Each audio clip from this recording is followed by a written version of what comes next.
بسم اللہ الرحمن الرحیم۔ السلام علیکم۔ گلستان اردو میں آمنہ انجم کی جانب سے ہم آپ سب لوگوں کو خوش آمدید کہتے ہیں۔ ہمیں امید ہے آپ سب لوگ خیریت سے ہوں گے۔ ہماری آج کی ویڈیو پاکستان کے قومی ترانے پر مشتمل ہے۔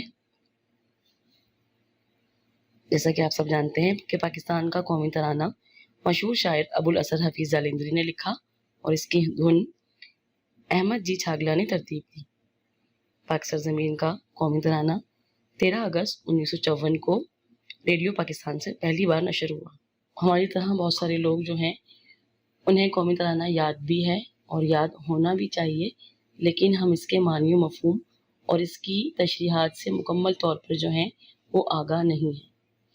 اپنی اس ویڈیو میں ہم نے کوشش کی ہے کہ پاکستان کے قومی ترانے کی تشریحات جو ہیں وہ آپ کے ساتھ شیئر کی جائیں، آپ کے ساتھ ڈسکس کی جائیں۔ قومی ترانے کی تشریحات سے پہلے ہم اس کے خالق ابوالاسر حفیظ جالندھری صاحب کا مختصر تعارف پڑھ لیتے ہیں۔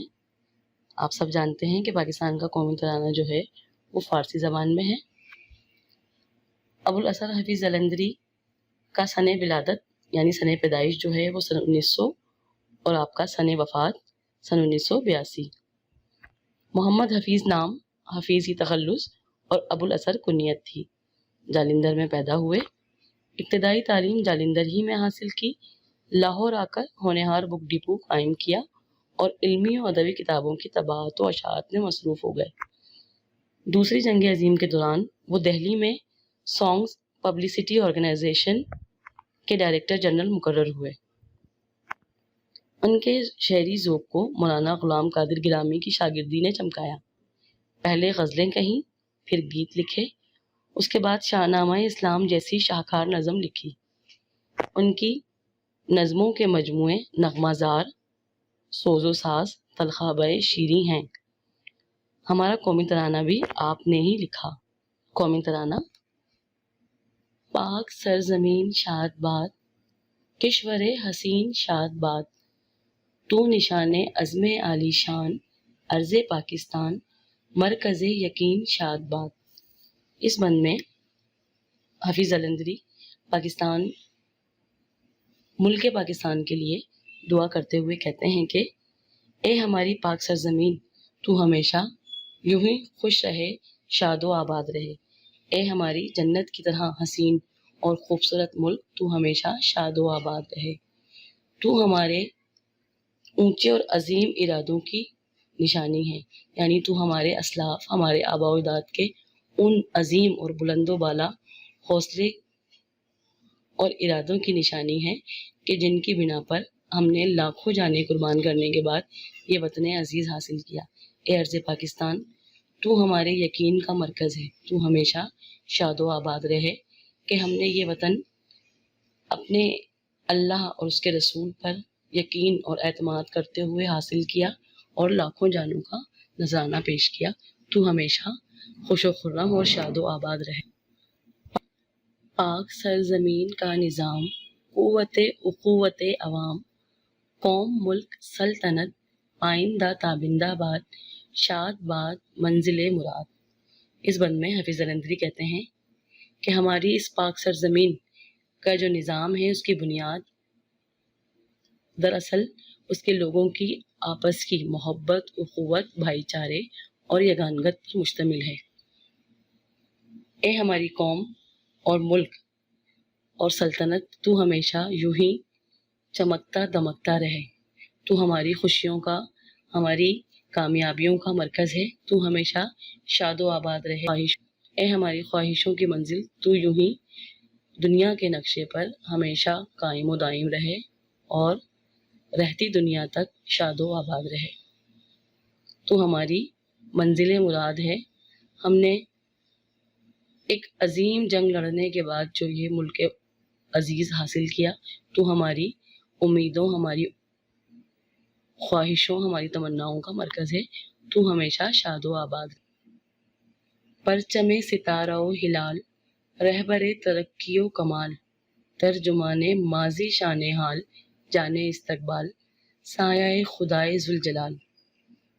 اس بند میں حفیظ جالندھری صاحب کہتے ہیں کہ ہمارے اس پرچم پر جو چاند و ستارے ہیں، یہ ہمیں ہماری ترقیوں اور کامیابیوں کا راستہ دکھاتے ہیں۔ یہ ہمارے لیے رہبر و رہنما ہیں کہ ہمیں دنیا میں ترقی کرنے اور کامیابی حاصل کرنے کے لیے حوصلہ اور ہمت دیتے ہیں۔ یہ پرچم جو ہے یہ ہمارے ماضی کا آئینہ دار ہے کہ کس طرح ہمارے اسلاف نے، ہمارے آباء و اجداد نے محنت کر کے، جد و جہد کر کے، قربانیاں دے کر یہ وطن عزیز حاصل کیا۔ یہ پرچم، یہ سبز ہلالی پرچم ہمارے ماضی کی یادگار، ہمارے حال میں ہماری محنتوں اور کامیابیوں کا ثمر اور ہمارے آنے والے اچھے مستقبل کی جانب ہماری رہنمائی کرتا ہے، ہمیں راستہ دکھاتا ہے، حوصلہ دیتا ہے۔ ہماری دعا ہے کہ اللہ تعالیٰ کی حمایت، اس کی مدد، اس کا فضل، اس کی رحمت جو ہے وہ رہتی دنیا تک اس ملک پر سایہ فگن رہے، اور یہ ملک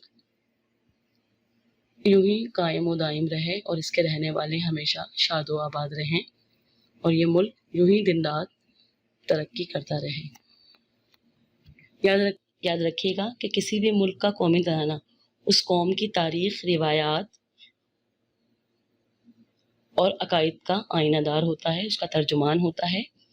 یہ اپنے ملک کے شہریوں میں اپنی قوم سے محبت، اخوت، بھائی چارہ، خود اعتمادی کا جذبہ پیدا کرتا ہے، اور اس کو آگے بڑھنے کا حوصلہ اور ہمت عطا کرتا ہے۔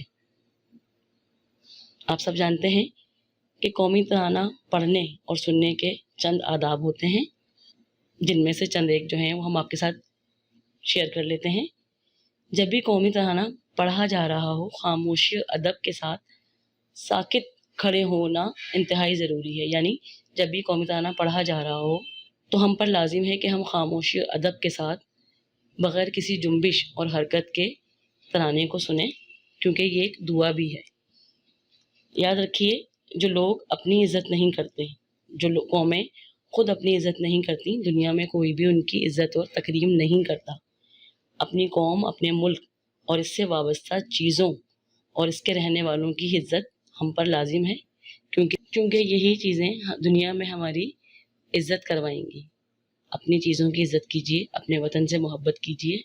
رسول اللہ صلی اللہ علیہ وآلہ وسلم نے جب مکہ مکرمہ مدینہ منورہ ہجرت کی تو آپ صلی اللہ علیہ وسلم نہایت غمگین تھے، اور آپ صلی اللہ علیہ وآلہ وسلم نے فرمایا، وطن سے محبت میرا جزو ایمان ہے، یعنی وطن سے محبت جو ہے وہ ہمارے ایمان کا حصہ ہے۔ تو ہمیں چاہیے کہ ہم اس پاک سرزمین سے محبت کریں، اس کی ترقی اور خوشحالی کے لیے ہمیشہ اپنا کردار ادا کرتے رہیں۔ قومی ترانے کے ساتھ ساتھ ایک دعا بھی ہے کہ اللہ تعالیٰ اس پاک سرزمین کو ہمیشہ شاد و آباد رکھے، اس کے رہنے والوں کو ہمیشہ شاد و آباد رکھے، اور اللہ تعالیٰ کی رحمت، اس کا کرم، اس کا فضل جو ہے وہ اس ملک پر ہمیشہ سایہ فگن رہے۔ جی، ہمیں امید ہے کہ آپ کو قومی ترانے کی تشریحات سمجھ میں آ گئی ہوں گی۔ ہم نے کوشش کی ہے کہ اس کی تشریحات کو آپ کے ساتھ شیئر کریں۔ اب آپ سے ملاقات ہوگی اردو کی اگلی ویڈیو میں۔ تب تک کے لیے اپنا اور دوسروں کا بہت خیال رکھیے گا۔ میرے چینل کو لائک اور سبسکرائب ضرور کیجیے گا۔ اللہ حافظ۔